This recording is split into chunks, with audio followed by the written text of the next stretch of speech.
So now we're going to talk about the distal humerus and go into the radius and ulna because we're going to move into the elbow and forearm. So at the distal end of the humerus articulates with the ulna and the radius to form the elbow joint, or you can think of it as the humero-ulnar joint and the humero-radial joint. So just like the femur, the humerus has two outflares at the end of the bone, at the diaphysis basically, that are the lateral epicondyle and the medial epicondyle.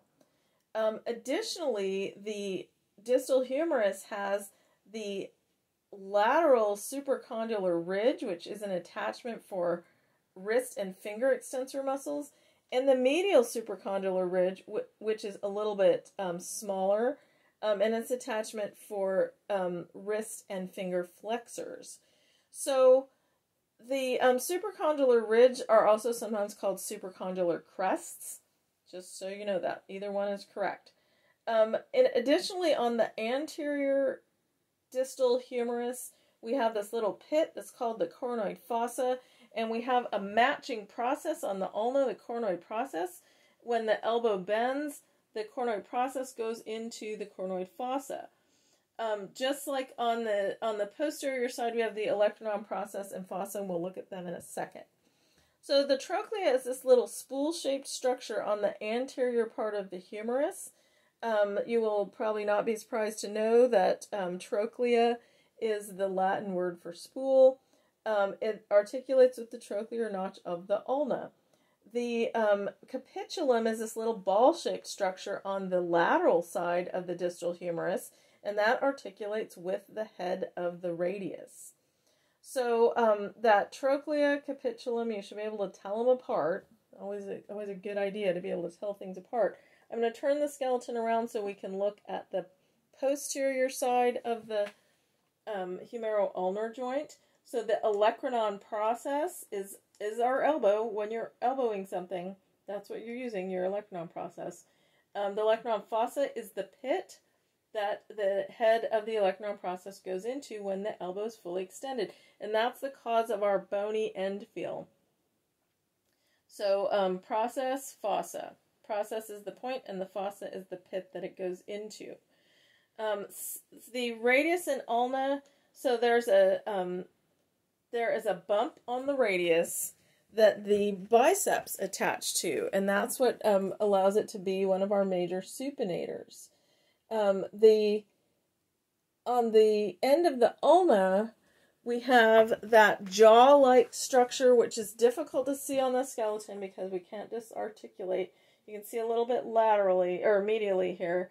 That big jaw-like structure is the trochlear notch, and it accepts the trochlea of the distal humerus.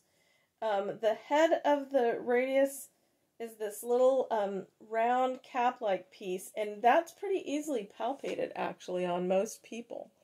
The trochlear notch, one end of it is the olecranon process, and the other end is the coronoid process, and the jaw in between is the notch.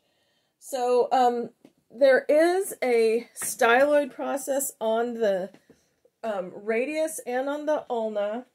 So the ulna is big at the proximal end and small at the distal end, and the radius is big at the distal end and small at the proximal end, if you want to think of it that way.